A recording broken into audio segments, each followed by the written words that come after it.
Año jubilar en Santiago de Compostela. En el año 2021, el 25 de julio, es festividad de Santiago y cae en domingo. Se ha prolongado el año jubilar hasta el año 2022.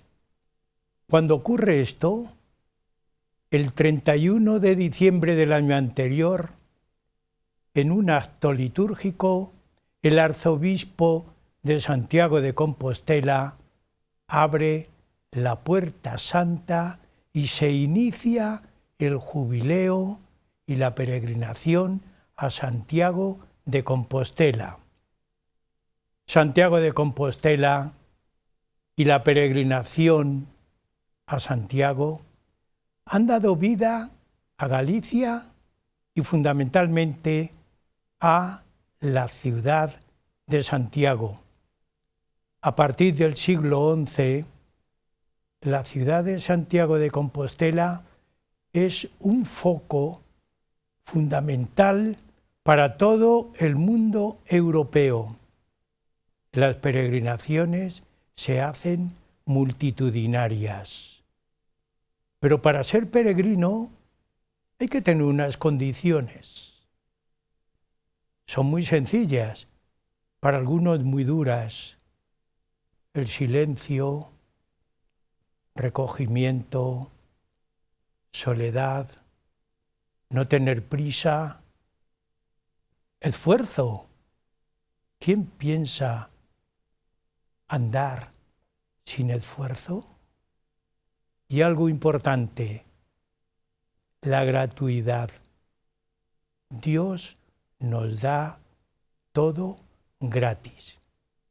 Pues amigos, Huellas de nuestro tiempo les presenta hoy el Camino de Santiago, camino espiritual.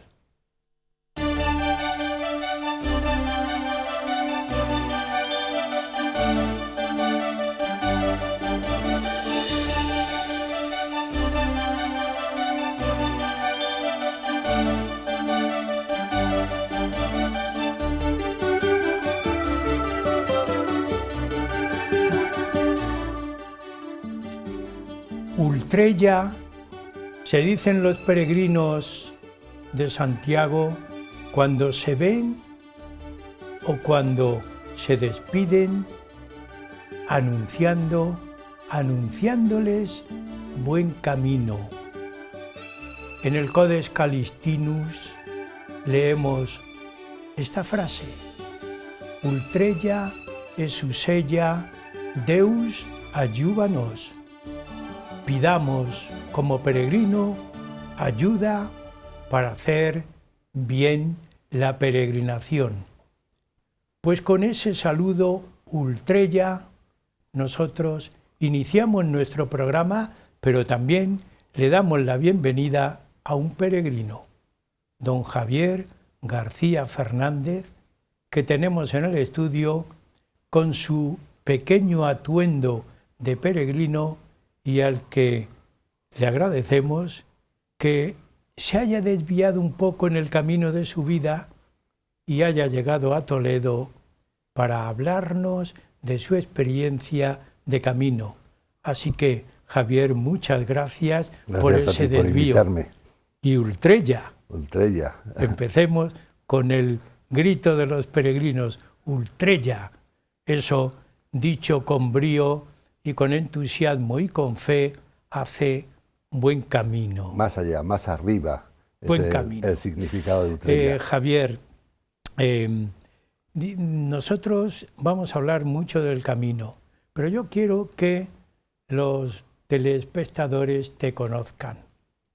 Don Javier García Fernández es doctor en medicina, especialista en estomatología. Ha escrito bastantes libros de la especialidad de odontología porque ejerce la profesión ya que es director de un centro de salud, de un centro odontológico y él escribe fundamentalmente como especialista de esa especialidad. Pero sobre todo, hoy está con nosotros como peregrino. Y como peregrino le hemos dicho Ultrella. Pertenece a la Cofradía Internacional de Investigadores de Toledo y también es miembro numerario de la Hermandad, Cofradía, Capítulo del Corpus Christi Toledano. Cofrade, peregrino, toledano de adopción. Luego tiene unos requisitos importantes para estar hoy con nosotros hablándonos del camino. Antes de iniciar, nos vamos a poner con nuestra imaginación en el monasterio de Montserrat en los Pirineos. Vamos a estar con la imaginación en la capilla. Y a todos los peregrinos, cuando van a iniciar el camino, los frailes del monasterio les leen lo siguiente. Javier, yo te lo leo. Muy bien. Es un texto sacado del Génesis, que dice así: en aquellos días el Señor dijo a Abraham: sal de tu tierra y de la casa de tu padre hacia la tierra que te mostraré. Haré de ti un gran pueblo, te bendecirá, haré famoso tu nombre, que será una bendición. Bendecirá a los que te bendigan, maldecirá a los que te maldigan. Con tu nombre serán benditas todas las naciones de la tierra. Abraham partió, como le había dicho el Señor. Tenía en aquella época 75 años cuando salió de Harán y llevó consigo a Sara, su mujer, y a su sobrino Lot. Además, le acompañaron sus posesiones y esclavos, y se pusieron en camino hacia la tierra de Canaán. Javier, vamos a ponernos en camino nosotros también, después de haber escuchado con la imaginación esas palabras que a todos los peregrinos dicen y nos han dicho cuando salíamos de los Pirineos iniciando la gran peregrinación. Así que iniciemos el camino. Javier, es obligado hablar del camino haciendo hoy alusión a la época actual. ¿Cómo está el Camino de Santiago hoy? Ya. Bueno, empezando, el Camino de Santiago hoy, de todos es conocido, es una actividad en pleno auge, ya que los medios de comunicación, el boca a boca, todo el mundo habla hoy día del Camino de Santiago, de que lo ha hecho, lo quiere hacer, o tiene una expectativa de preguntarse qué es el Camino de Santiago. A mí me ha gustado mucho tu introducción porque realmente el Camino de Santiago, y la palabra peregrino es extranjero en la tierra de uno, es un encuentro, una búsqueda de Dios. El hombre baja de las montañas, del paraíso, y va a recorrer un camino en la búsqueda de sí mismo y de Dios. Y esto es importante resaltarlo porque se está perdiendo hoy día el carácter espiritual del camino, está un poco en capa caída y se resaltan otros aspectos que iremos hablando, sí. Pero realmente el Camino de Santiago es un camino de búsqueda del hombre, el hombre cristiano, en su búsqueda, en su camino hacia Dios. Vamos a situarnos un poco en el tiempo. ¿Cómo nace la peregrinación? Porque el camino en teoría es un poco todo ese encuadre en el que vamos a ir situando nosotros a los peregrinos desde Roncesvalles, ¿verdad? Roncesvalles. Yo me equivoqué, dije antes Montserrat, bueno, pero es Roncesvalles. También se puede salir de Montserrat, pero vamos a iniciar en Roncesvalles nosotros el camino. Cuando hablamos de camino, enseguida nos situamos en Santiago de Compostela. Pero ¿cómo nace esta inquietud? Bueno, el camino nace a partir de el descubrimiento de la tumba de Santiago de Compostela, de Santiago, el discípulo, el hermano de Jesús, que vino a predicar a la península. Ya sabemos todos que, bueno, cuando muere Jesús, los discípulos, los apóstoles, van a predicar el Evangelio y Santiago fue el encargado de llevar la buena nueva a España.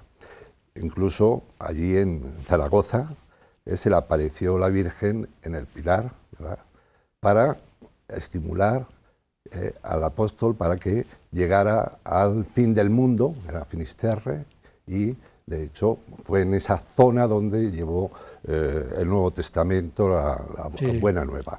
Él, ya sabes que sí, regresó a Jerusalén, fue decapitado por Herodes, no era Herodes de la Navidad, pero sus discípulos embarcaron su cuerpo y su cabeza y la tradición dice que llegó a Galicia y en Galicia pues fue enterrado en el término de Iria Flavia, en las proximidades, y allí quedó el sepulcro y fue descubierto por un ermitaño en el siglo IX. Sí, y a partir de ahí pues se hace famoso el descubrimiento y bueno, podemos hablar de esa época donde... claro, los reyes asturianos y gallegos tuvieron una gran necesidad, y la necesidad fue aunar todo ese mundo cristiano que se fue formando en el norte de España por el empuje de los musulmanes.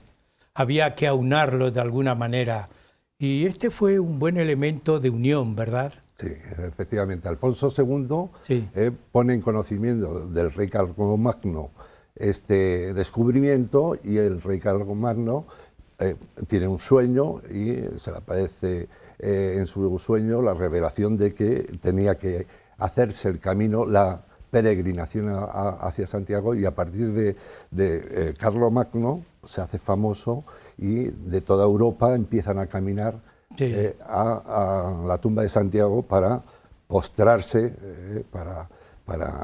Estamos dando unidad a la cristiandad. Claro, en aquella época sí, los santos lugares sí, era muy peligroso por la invasión de los musulmanes. Roma también era otro centro de peregrinación peligroso, y entonces se crea esta nueva vía de peregrinación hacia Santiago, siendo la tercera más importante en la cristiandad. Sí, pero si hoy tuviéramos que enviar un mensaje a los ciudadanos del mundo actual, les tendríamos que decir desde dónde pueden hacer el camino. Bueno, el camino siempre se realiza desde la puerta de tu casa. Bien. Se llega a Santiago a venerar la tumba de Santiago y se regresa, en teoría, también a la puerta de tu casa. Hay tantos caminos como peregrinos. Como peregrinos, como personas que quieren llevar su persona a la tumba de Santiago. Sin embargo, tú has dicho algo importante, que hubo una afluencia mayoritaria de Europa, porque también fue predicando por la Orden del Císter, estimularon en Europa para que hicieran la peregrinación a Santiago, y se fue canalizando todo en un camino ¿Cómo se llama ese camino? Bueno, el principal camino era el camino francés. Camino francés. Realmente fue el camino que, bien por Jaca o bien por Roncesvalles, Sí. Unía todos los ramos, los Sí. 4 caminos en Francia y a su vez, Sí. pues Se podía entrar, Javier, digitación, por, ¿no? por Cataluña, los que venían por Huesca. de Italia También. y del mediodía francés.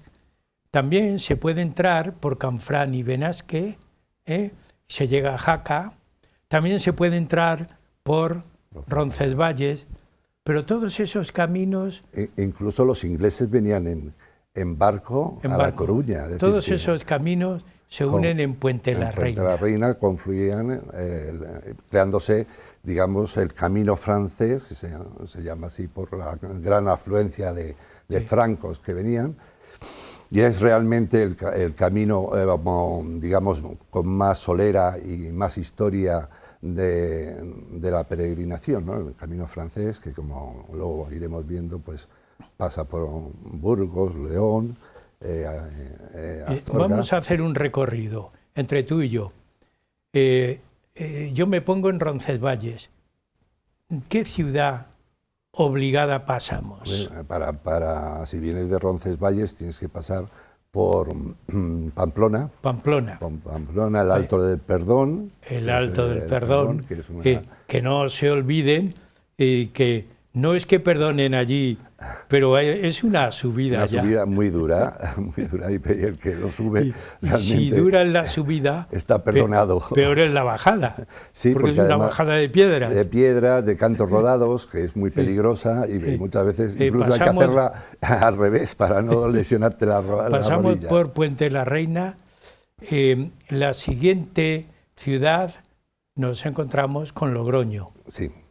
Después de Logroño, ¿qué otra ciudad? Bueno, ya después de Logroño es muy importante Santo Domingo de la Calzada. Bien. De esos pueblos que nacen, yo llamo la Compostela Chica, sí. Porque hay una catedral importante, muy peregrina, donde está enterrado Santo Domingo de la Calzada. De ahí ya pasamos a Burgos. A Burgos. Y antes, un detalle que no podemos olvidar, San Juan de Ortega. Sí. Porque San Juan de Ortega fue arquitecto. Y no solamente hizo en los Montes de Oca un gran monasterio, y ahí hay un albergue, hay un gran albergue, sino también algunos de los puentes que servían de paso, porque los peregrinos, los pobres peregrinos de aquella época tenían muchas penalidades y pasaban mucho también. Llegamos a Burgos y después de Burgos, ¿qué nos encontramos, Javier? Después de Burgos viene Castrojeriz, por ejemplo, también son pueblos totalmente construidos a lo largo de lo que era la senda rectilínea del camino, y después de Castrojeriz pues ya llegaríamos a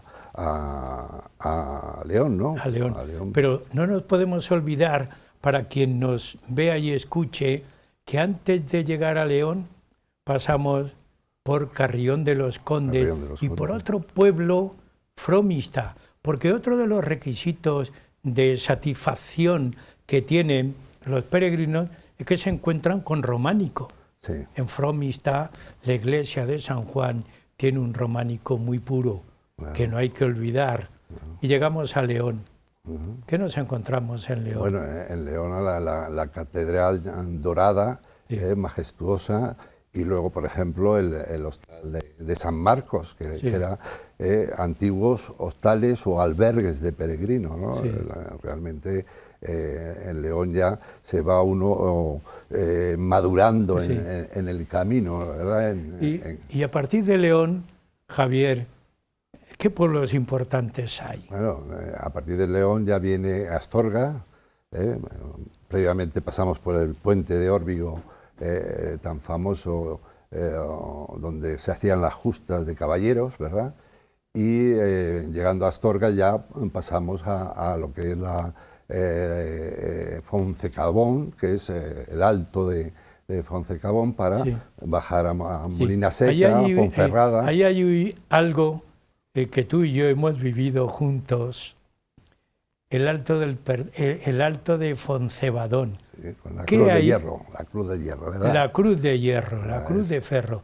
¿Y qué hacen los peregrinos cuando llegan a la cruz Bueno, hay una de ferro? tradición que es llevar un canto rodado, una piedra.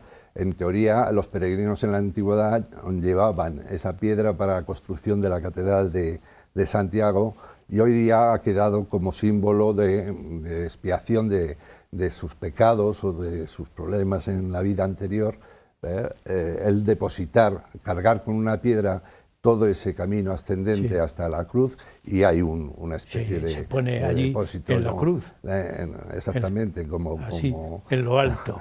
Allí nos encontramos tú y yo en otros momentos de peregrinación. Pasamos a Ponferrada y aparece el Bierzo. El Bierzo. Y en el Bierzo estamos a la puerta de Galicia.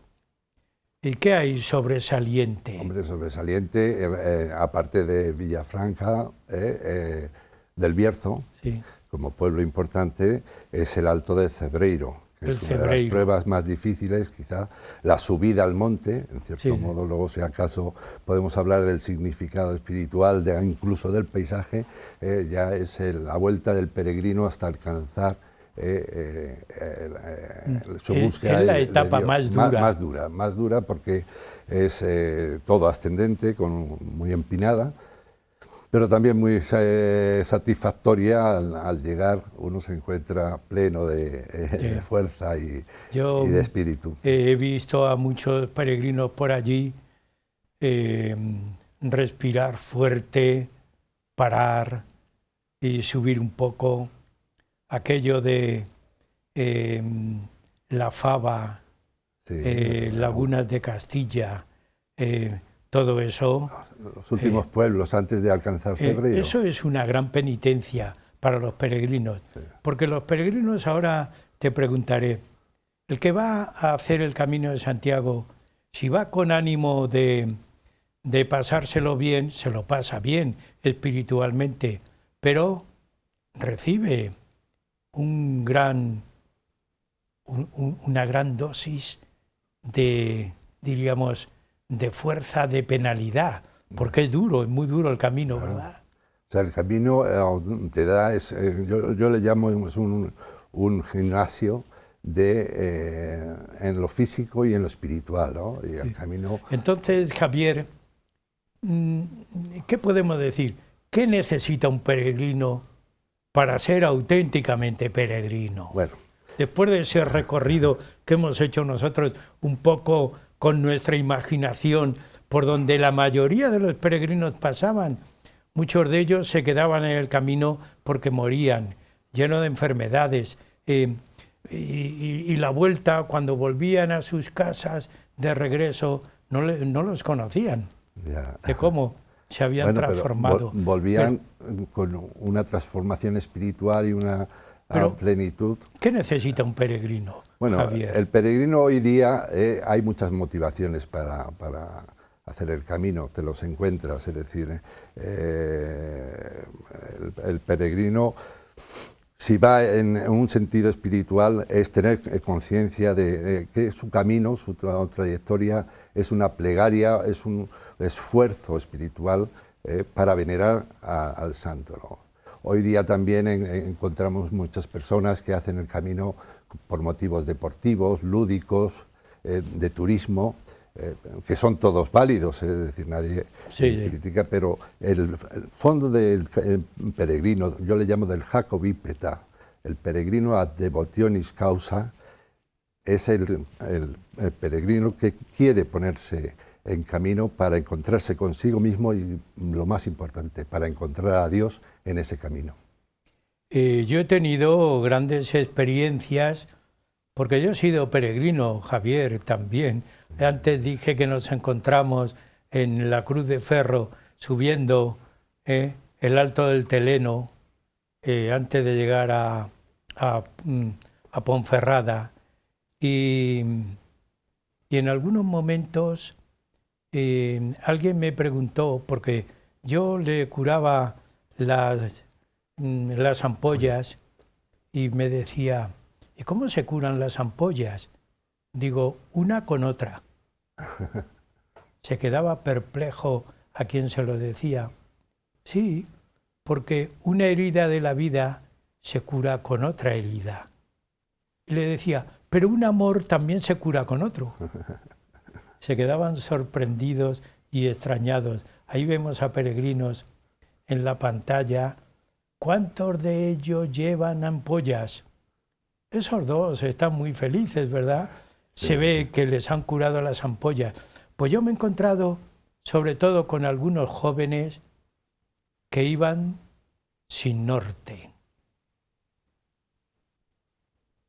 Antes, en la antigüedad, a partir del siglo XI, el siglo XII, cuando venían de Francia todos aquellos poetas que nos traían las canciones de amigo y de amado, aquellos trovadores que también hacían el camino y que gracias a eso llegó a Santiago y a Galicia las canciones que le sirvieron a Alfonso X el Sabio para hacer sus famosas cantigas.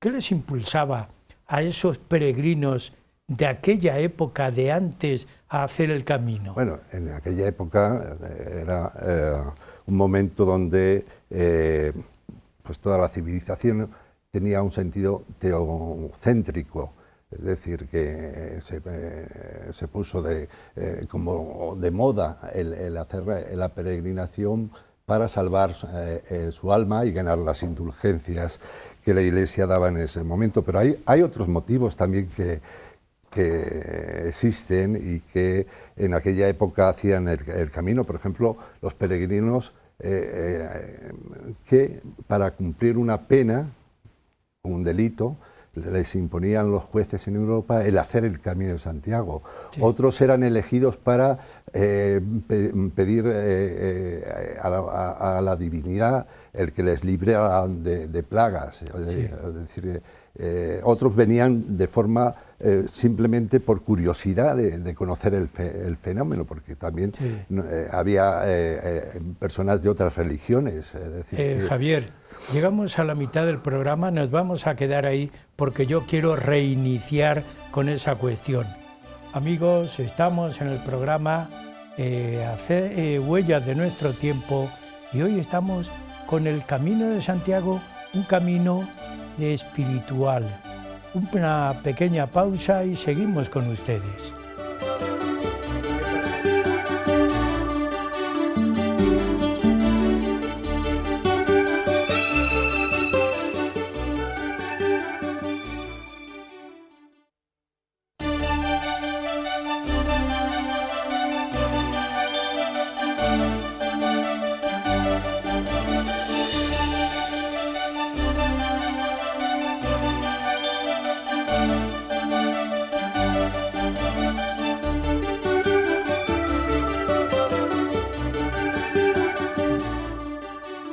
Huellas de nuestro tiempo continúa hoy haciendo la peregrinación a Santiago de Compostela. Nos lleva de la mano un peregrino, ya le dijimos Ultrella, porque es ese saludo maravilloso que se hacían los peregrinos históricamente cuando iban a Santiago de Compostela. Buen camino, Ultrella. Y le hemos dicho buen camino, Ultrella, a un peregrino, a don Javier García Fernández, que está con nosotros y que continuamos preguntándole. Javier, vamos a hacer un pequeño resumen después de todo lo que hemos hablado de el estímulo que debe tener el peregrino, un pequeño resumen, motivos por los que un peregrino hace el camino. Bueno, pues el principal motivo para el peregrino jacobípeta, que va buscando ad devotionis causa el encuentro con su Dios, con su espiritualidad, es el hacer ese camino, ese recorrido con un sentido de auténtico fervor cristiano. Hay otros motivos que, como hemos comentado, son también válidos.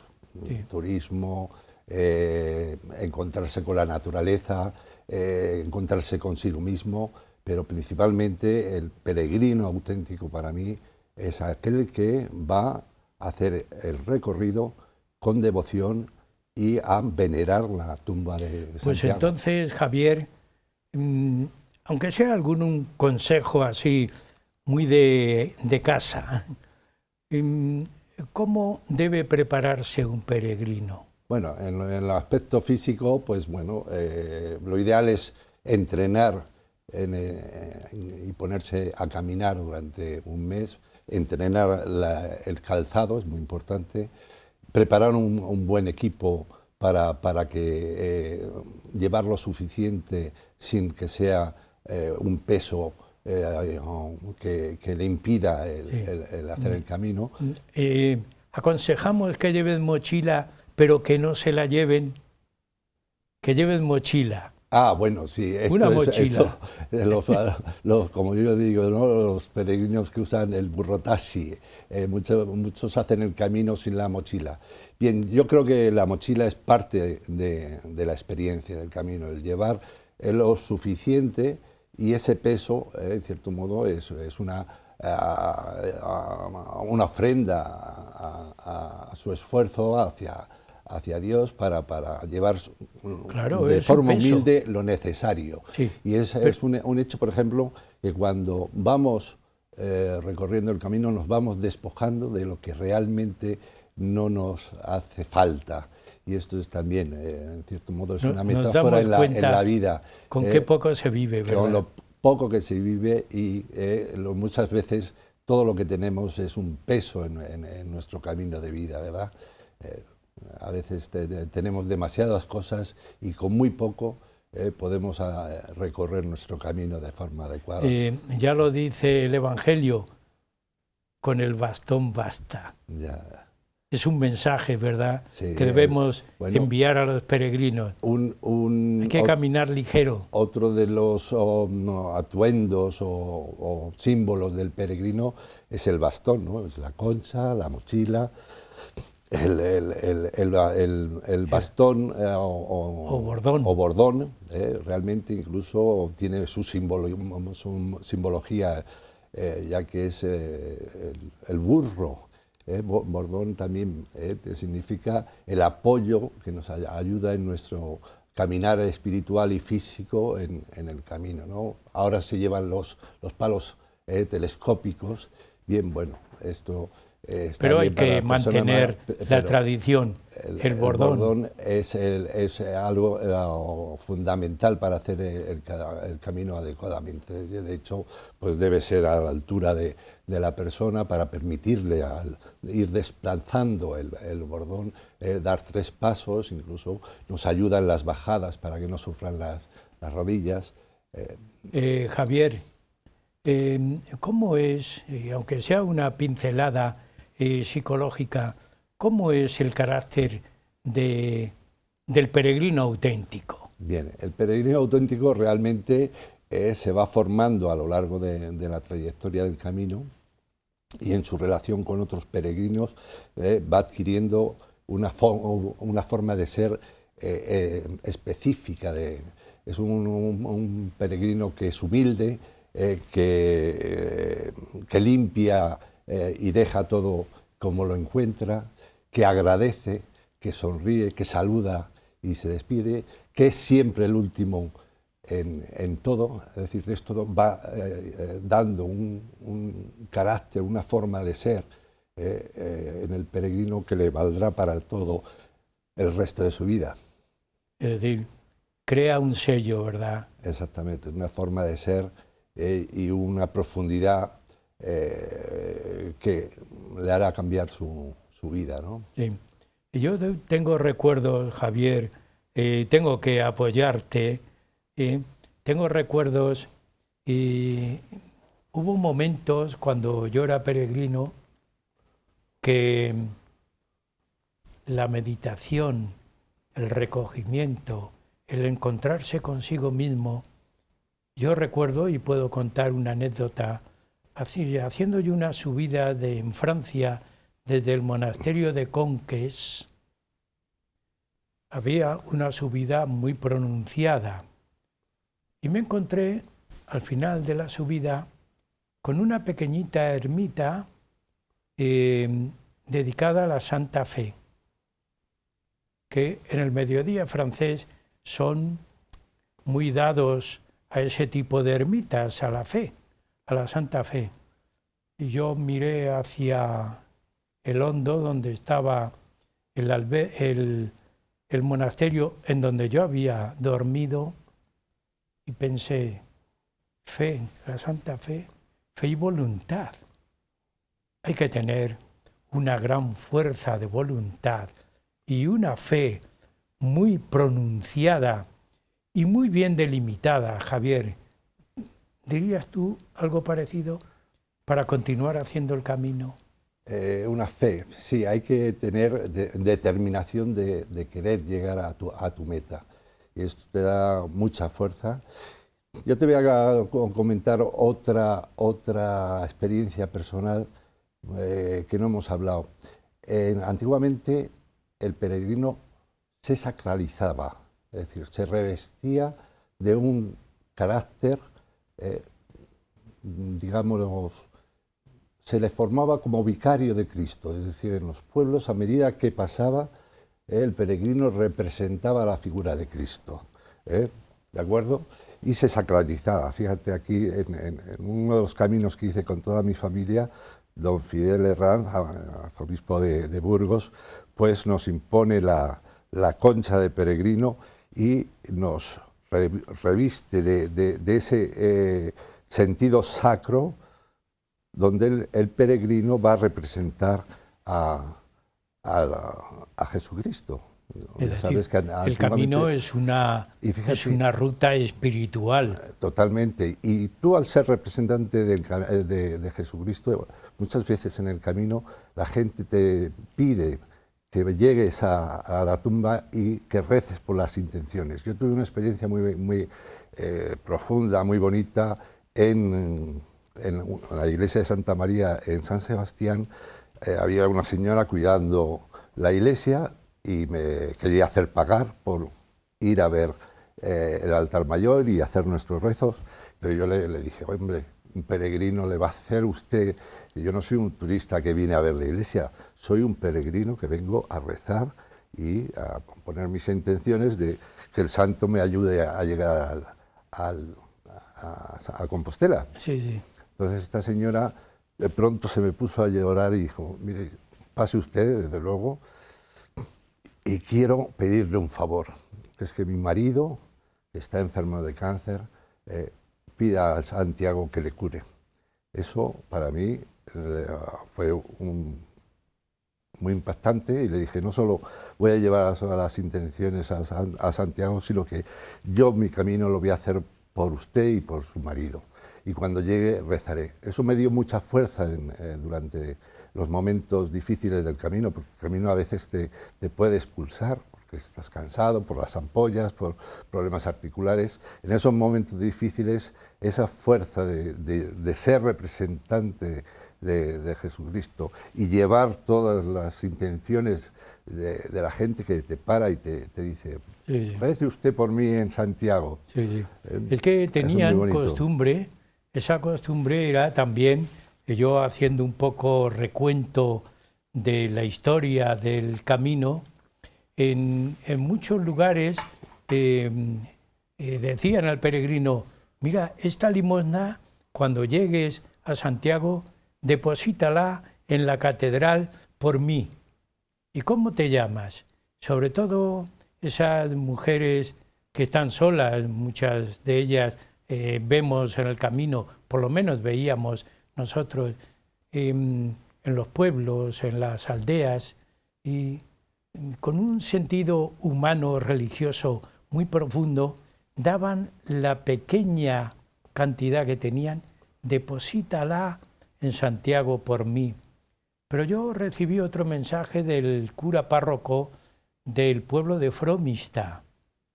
Me puso en la Compostela, en la credencial, que ahora tienes que decir qué es eso. En la credencial me puso Altiora tendemus. Otro mensaje que para mí tendemos a las cosas más elevadas, tendemos a lo elevado, tendemos al cielo. Es que hay tantos mensajes que enviar, pero Javier, sí. ¿Qué es eso de la credencial? La credencial, bueno, esto viene de la tradición en la antigüedad. En los pueblos se daba certificado de que esa persona iba a Santiago como peregrino, como jacobípeta, para que en los distintos reinos pudiera ser como un pasaporte y que no tuviera problemas en su camino hacia Compostela. A partir de ahí, pues bueno, siempre se ha sellado en las iglesias donde se iba recorriendo por el camino esas iglesias y se acuñaba en una especie de pasaporte que hoy todavía existe y que se llama credencial del peregrino, por donde va andando el peregrino. Esto, en cierto modo, pues supone que al final, yo lo tengo aquí grabado, por ejemplo, uno va sellando esa carta y al final pues obtiene el certificado oficial de la Iglesia de Compostela que ha hecho el camino, que se llama la Compostela o la Compostelana. Esto es el sello. Por otro lado, tú dices que el camino es una meta espiritual ascendente, ¿no? Para mí también, yo muchas veces cuando estoy en las iglesias que vemos en el camino, muchas veces nos encontramos en esa escalera de caracol ascendente, ¿no? Pues yo lo represento así el camino, un camino que solo lo hace uno, que pues solo puede pasar por esa escalera angosta ascendente en su búsqueda hacia Dios. Yo te dije, Javier, que el camino, el peregrino debe ir solo, fundamentalmente, la soledad, porque en la soledad encuentras tu interior, te encuentras a ti mismo, ¿verdad? La soledad, el pensar, estoy haciendo un esfuerzo, pero cuando alcanzas un punto, esa satisfacción que lo haces porque tienes un fin, y el fin es purificarse. ¿Cómo transmitirías tú esa idea? Bueno, la idea es muy importante porque para hacer el camino en su máximo esplendor, como digo yo, lo ideal es hacer el camino en solitario.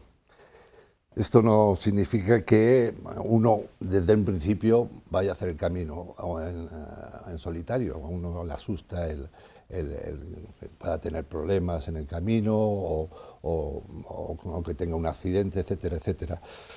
Yo creo que el camino al principio tiene que ser alguien que te introduzca y luego el camino te hará la llamada o no para hacer la senda en solitario. El hacerlo en solitario tiene muy buenos beneficios, ¿no? Uno se encuentra a sí mismo, uno tiene todos sus sentidos abiertos a entender lo que es la naturaleza y lo que la naturaleza nos habla, y Dios nos habla a través de la naturaleza. Y luego, a la hora de relacionarnos con las gentes que vamos a ir encontrando en el camino, va a ser mucho más fácil, porque la gente en los pueblos, cuando ve un auténtico peregrino, se abren a ese peregrino, y el peregrino se abre a la gente de los pueblos. Y luego el peregrino muchas veces uno cree que va a ir solo durante el trayecto y que esto es muy duro, no. El peregrino, el que va solo, se va a abrir a los peregrinos que se va a encontrar en el camino, va a conocer gente, va a acompañar, va a asimilar otras experiencias de vida, y esto es muy gratificante para el que lo hace al decir solitario, puede ir acompañado, en teoría, pero en la práctica no hay que ir emparejado. Uno puede ir a 2 kilómetros del otro y cada uno va consigo mismo.